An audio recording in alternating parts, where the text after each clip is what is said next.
নমস্কাৰ ষ্টুডিঅ'ত মই কন্দৰ প্ৰভুক এই মুহূৰ্তত এটা গুৰুত্বপূৰ্ণ খবৰ দিব বিচাৰিছোঁ। আজি বিধানসভাত উত্থাপন কৰা হৈছে বিতৰ্কিত বিধেয়ক ইউচিচি আৰু ইউচিচি বলবৎ হ'বই। বিধানসভাত উত্থাপন হোৱাৰ পিছতে চৰকাৰে গৃহীত কৰিব, আইনলৈ পৰিণত কৰিব ইউচিচিক লৈ বিতৰ্ক অব্যাহত আছে। আৰু এই সময়তে ইউচিচি কি সবিস্তাৰে জনাইছোঁ মুহূৰ্তত। ইউচিচি এক আইন আৰু সকলো নাগৰিকৰ সম অধিকাৰৰ বাবে ইউচিচি অনা হৈছে। মহিলা আৰু কন্যাৰ সুৰক্ষাৰ বাবে বাল্য বিবাহ, অকাল গৰ্ভধাৰণ প্ৰতিৰোধৰ বাবে ইউচিচি অনা হৈছে। ইউচিচিৰ জৰিয়তে লোৱা হ'ব 6টা বৃহৎ পদক্ষেপ। কি 6টা বৃহৎ পদক্ষেপ এই মুহূৰ্তত জনাই আছো। 6টাকৈ বৃহৎ পদক্ষেপ লোৱা হৈছে। এক আইন আৰু সকলো নাগৰিকৰ সম অধিকাৰ ইউচিচি গুৰুত্ব প্ৰদান কৰা হ'ব। সেইবাবে ইউচিচি অনা হৈছে। মহিলা আৰু কন্যাৰ সুৰক্ষাৰ বাবে ইউচিচি অনা হৈছে। আৰু বাল্য বিবাহ আৰু অকাল গৰ্ভধাৰণ প্ৰতিৰোধৰ বাবে ইউচিচি অনা হৈছে। ইউচিচি সেইবাবে ৰাজ্যত বলবৎ কৰা হ'ব বিবাহ আৰু বিবাহ কেন্দ্ৰিক বিষয়ৰ বাধ্যতামূলক পঞ্জীয়নৰে স্বচ্ছতা। আৰু সেইবাবে ইউচিচি অসমত প্ৰয়োজন। অসমৰ সামাজিক স্থিৰতা আৰু খিলঞ্জীয়া পৰিচয় সুৰক্ষাৰ বাবে ইউচিচি অসমত বলবৎ কৰা হ'ব। জনজাতীয় গৌৰৱ আৰু সংস্কৃতিৰ অক্ষুণ্ণত ৰখাৰ বাবে চৰকাৰে গৃহীত কৰিবলৈ ওলাই আছে। ইতিমধ্যে বিধানসভাত উত্থাপন কৰা হৈছে ইউচিচি বিধেয়ক। আৰু বিধেয়কৰ সন্দৰ্ভত ইতিমধ্যে তীব্ৰ চৰ্চা লাভ কৰিছে সমগ্ৰ বিষয়টো। একাংশই ইউচিচিক লৈ যিসকল মুছলমান ধৰ্মগুৰু, যিসকলে অসমৰ একাংশ মুছলমান, বিশেষকৈ বৰাকৰ মুছলমানসকলে ইউচিচিক লৈ তীব্ৰ বিৰোধ কৰা দেখিবলৈ পোৱা গৈছে। তেওঁলোকৰ মতে ইউচিচিয়ে ধৰ্মীয় অনুভূতিক আঘাত সানিব আৰু সেইবাবে তেওঁলোকে তীব্ৰ বিৰোধ কৰি যাব ইউচিচিৰ। কিন্তু ইউচিচি মূলতে কি আমি জনাইছো, অসমত সমনাগৰিক সংহিতা অনাৰ বাবে ইউচিচি আইন অনা হ'ব। এক আইন আৰু সকলো নাগৰিকৰ সমান অধিকাৰ থাকিব ইউচিচি আইনৰ জৰিয়তে। ইউচিচি অসমত এইভাবে প্ৰয়োজনীয় যে মহিলা আৰু কন্যাৰ সুৰক্ষাৰ বাবে ইউচিচি প্ৰয়োজনীয়। বাল্য বিবাহ আৰু অকাল গৰ্ভধাৰণ প্ৰতিৰোধ। বাল্য বিবাহ সৰুতে আমাৰ বাল্য বিবাহ যাতে হ'ব নোৱাৰে, অকাল গৰ্ভধাৰণত পৰি যাতে কাৰোৰে জীৱন ধ্বংস হৈ নাযায়, তাৰ বাবে ইউচিচি অনা হ'ব অসমত।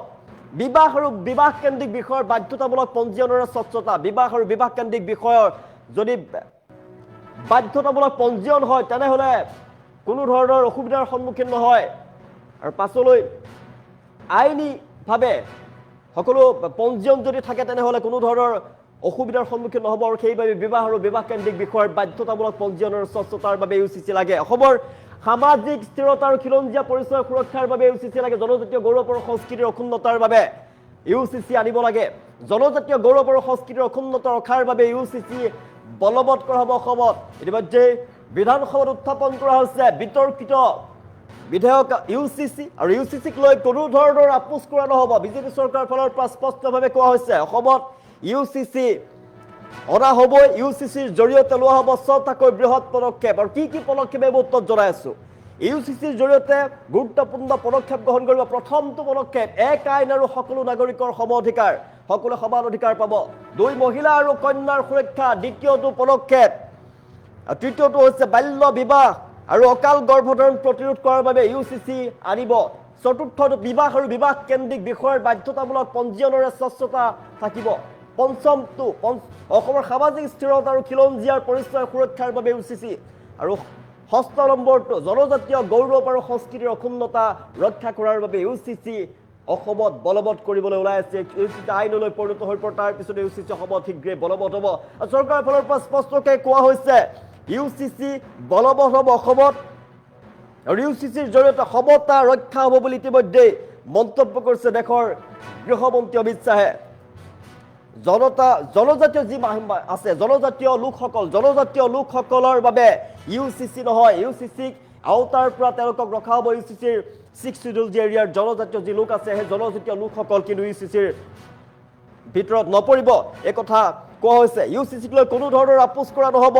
ইউচিচিৰ জৰিয়তে 6টাকৈ বৃহৎ পদক্ষেপ গ্ৰহণ কৰা হ'ব। আৰু কি বৃহৎ পদক্ষেপ এই মুহূৰ্তত আমি জনাইছো 6টাকৈ বৃহৎ পদক্ষেপ গ্ৰহণ কৰা হ'ব ইউচিচিক লৈ। পুনৰবাৰ ইউচিচিক লৈ যি 6টা বৃহৎ পদক্ষেপ চৰকাৰে গ্ৰহণ কৰিছে, ইউনিফৰ্ম চিভিল কোডক লৈ নিজৰ স্থিতি অধিক স্পষ্ট কৰি বিজেপি চৰকাৰৰ ফালৰ পৰা কোৱা হৈছে এই ধৰণৰ কোনো ধৰণৰ আপোচ কৰা নহ'ব ইউচিচিক লৈ। ৰাজ্যৰ সামাজিক ন্যায়, মহিলা সুৰক্ষা, স্বচ্ছতা আৰু খিলঞ্জীয়া স্বাৰ্থৰ সুৰক্ষাৰ বাবে ইউচিচিৰ জৰিয়তে একাধিক বৃহৎ পদক্ষেপ গ্ৰহণ কৰাৰ কথা উল্লেখ কৰা হৈছে। আৰু পদক্ষেপ হ'ব অসমত নতুন সামাজিক আইনী পৰিৱেশ গঢ়ি তুলিব বুলি চৰকাৰৰ ফালৰ পৰা বিজেপিৰ ফালৰ পৰা কোৱা হৈছে। এখন আইনলৈ পৰিণত কৰিলে যথেষ্ট সুবিধা হ'ব অসমত সমনাগৰিকৰ সংহিতাৰ বাবে এই আইন অনা হ'ব এই আইন কিহৰ বাবে এই আইনে কি সহায় কৰিব জনাই আছো এই আইন সকলো নাগৰিকৰ সম অধিকাৰৰ বাবে ইউচিচিৰ মূল উদ্দেশ্য হৈছে সকলো নাগৰিকৰ বাবে একে ধৰণৰ নাগৰিক আইন প্ৰৱৰ্তন কৰা ধৰ্ম জাতি বা সম্প্ৰদায় ভেদে পৃথক ব্যক্তিগত আইন প্ৰযোজ্য হোৱাৰ পৰিৱৰ্তে এক সমান আইনী ব্যৱস্থা গঢ়ি তোলাটোৱেই হৈছে লক্ষ্য ইয়াৰ ফলত বিবাহ তালাক সম্পত্তি অধিকাৰ আদি ধৰণৰ যি কাৰ্য আছে এই সকলো বিষয়তে নাগৰিকে সম অধিকাৰ লাভ কৰিব প্ৰথমটো কথা দ্বিতীয়টো মহিলা আৰু কন্যাৰ সুৰক্ষাৰ বাবে ইউচিচি মহিলা আৰু কন্যাৰ অধিকাৰ সুৰক্ষিত কৰাটো ইউচিচিৰ অন্যতম গুৰুত্বপূৰ্ণ লক্ষ্য বহু বিবাহ অন্যায় তালাক বা সম্পত্তিৰ বৈষম্যমূলক অধিকাৰৰ যি সমস্যা আছে এই সমস্যা ৰোধ কৰাৰ বাবে কঠোৰ হৈ পৰিছে কঠোৰ আইন এই আইন প্ৰণয়নৰ ওপৰত জোৰ দিয়া হৈছে বিশেষকৈ মহিলাসকলৰ বাবে মহিলা আৰু নাবালিকা কন্যাসকলৰ সামাজিক আৰু আইনী সুৰক্ষা নিশ্চিত কৰাৰ দিশত পদক্ষেপক গুৰুত্বপূৰ্ণ ইউচিচিয়ে সহায় কৰিব বাল্য বিবাহ আৰু অকাল গৰ্ভধাৰণ প্ৰতিৰোধৰ বাবে ইউচিচি প্ৰয়োজনীয় বাল্য বিবাহ আৰু কিশোৰী মাতৃত্ব এখন গুৰুতৰ সামাজিক সমস্যা হিচাপে এই বিষয়টোৱে বিবেচিত হৈছে অসমত ইউচিচিৰ জৰিয়তে বিবাহৰ ন্যূনতম বয়স কঠোৰভাৱে বলবৎ কৰা আৰু অবৈধ বাল্য বিবাহৰ বিৰুদ্ধে কঠোৰ ব্যৱস্থা গ্ৰহণ কৰাৰ কথা উল্লেখ কৰা হৈছে আৰু ইয়াৰ ফলত কিশোৰীসকলৰ শিক্ষা স্বাস্থ্য আৰু ভৱিষ্যত অধিক সুৰক্ষিত হ'ব বুলি প্ৰকাশ কৰা হৈছে আশা কৰা হৈছে চতুৰ্থটো কথা হৈছে বিবাহ আৰু বিবাহ কেন্দ্ৰিক বিষয়ৰ বাধ্যতামূলক পঞ্জীয়নৰ কথাৰে বিবাহ তালাক ভৰণ পোষণ আৰু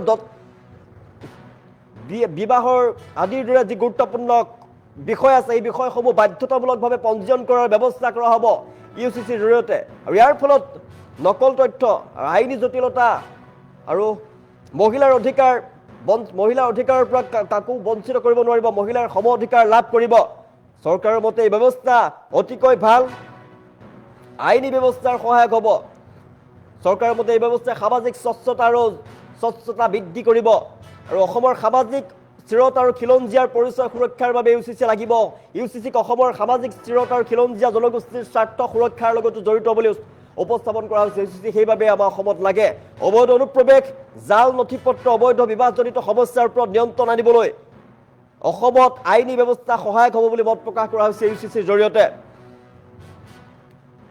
চৰকাৰে স্পষ্ট কৰি দিছে ইউচিচি প্ৰৱৰ্তন কৰিলে অসমৰ জনজাতীয় সমাজৰ নিজস্ব পৰম্পৰা সংস্কৃতি আৰু সামাজিক বৈশিষ্ট্য অক্ষুণ্ণ ৰখা হ'ব জনজাতীয় গৌৰৱ আৰু সংস্কৃতিৰ অক্ষুণ্ণতা ৰক্ষা কৰা হ'ব বিশেষ সাংবিধানিক সুৰক্ষাপ্ৰাপ্ত যি জনজাতীয় ৰীতি নীতি আছে সাংস্কৃতিক সেই সংস্কৃতি যি আছে সেই সংস্কৃতি সন্মান জনোৱাৰ লগতে তেওঁলোকৰ সক্ৰিয়তা বজাই ৰখা হ'ব জনজাতীয় লোকক ইউচিচিৰ পৰা বাহিৰত ৰখা হ'ব ইউচিচিৰ আওতাৰ পৰা বাহিৰত ৰখা হ'ব জনজাতীয় লোকক অসমত ইউচিচিক লৈ ৰাজনৈতিক আৰু সামাজিক পৰ্যায়ত ব্যাপক আলোচনা অব্যাহত আছে একাংশ মুছলমান সমাজে ৰাজ্যৰ মুছলমানে বিশেষকৈ বৰাকৰ মুছলমানে ইউচিচিক লৈ বিৰোধিতা কৰিছে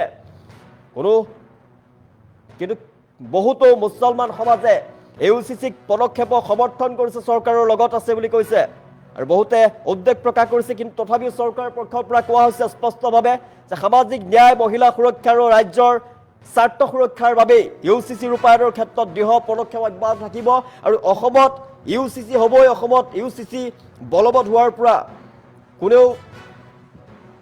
কোনো আপোচ কৰা নহ'ব ইউচিচিক লৈ তিলমানো আপোচ কৰা নহ'ব ৰাজ্যত বলবৎ হ'ব শীঘ্ৰেই ইউচিচি বলবৎ হ'ব আৰু ৰাজ্যত শীঘ্ৰেই ইউচিচি বলবৎ হ'ব কিন্তু ইউচিচিৰ আওতাৰ পৰা বাহিৰত থাকিব ইউচিচিৰ আওতাৰ পৰা যি জনজাতীয় সমাজ আছে জনজাতীয় সমাজ বাহিৰত থাকিব জনজাতীয় লোকসকল ইউচিচিৰ বাহিৰত থাকিব বুলি মত পোষণ কৰা হৈছে আৰু ইউচিচিক লৈ কোনো ধৰণৰ আপোচ কৰা নহ'ব অসমৰ জনজাতীয় মানুহৰ বাবে ইউচিচি নহয় বুলি মন্তব্য কৰিছে দেশৰ গৃহমন্ত্ৰী অমিত শ্বাহৰ মন্তব্য আছে আমাৰ হাতত কি কৈছিল গৃহমন্ত্ৰী অমিত শ্বাহে অমিত শ্বাহৰ মন্তব্য আগবঢ়াইছো अभी एक षड्यंत्र शुरू हुआ है कि यूसीसी जनजातियों को अपनी संस्कृति से अपनी परंपराओं से जीने के अधिकार से वंचित करेगी। मैं आज इस मंच से नरेंद्र मोदी सरकार के गृह मंत्री के नाते स्पष्ट कर देना चाहता हूं यूसीसी की कोई पाबंदी वनवासी जगत पर वनवासी व्यक्ति पर लगने वाली नहीं। यूसीसी से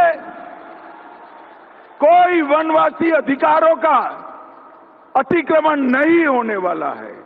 दो राज्यों में जहां भारतीय जनता पार्टी की सरकारें हैं हमने यूसीसी को लागू किया है गुजरात और उत्तराखंड, और स्पेशल प्रावधान कर यूसीसी से सारे जनजातियों को बाहर रखने का काम नरेंद्र मोदी सरकार ने किया है। नरेंद्र मोदी सरकार ने ये जो भेद पैदा कर रहे हैं, मैं उनको बताना चाहता हूं, यूसीसी से हमारे कोई वनवासी भाई, कोई जनजाति का परंपराओं के साथ खिलवाड़ नहीं होने वाला है। और ये संदेश लेकर आप गांव-गांव में जाइए, आपके अंचलों में जाइए, पहाड़ों पर जाइए, वन में जाइए और सभी जनजाति समाज को जागरूक करिए कि हम यूसीसी से डरने की जरूरत नहीं है। अभी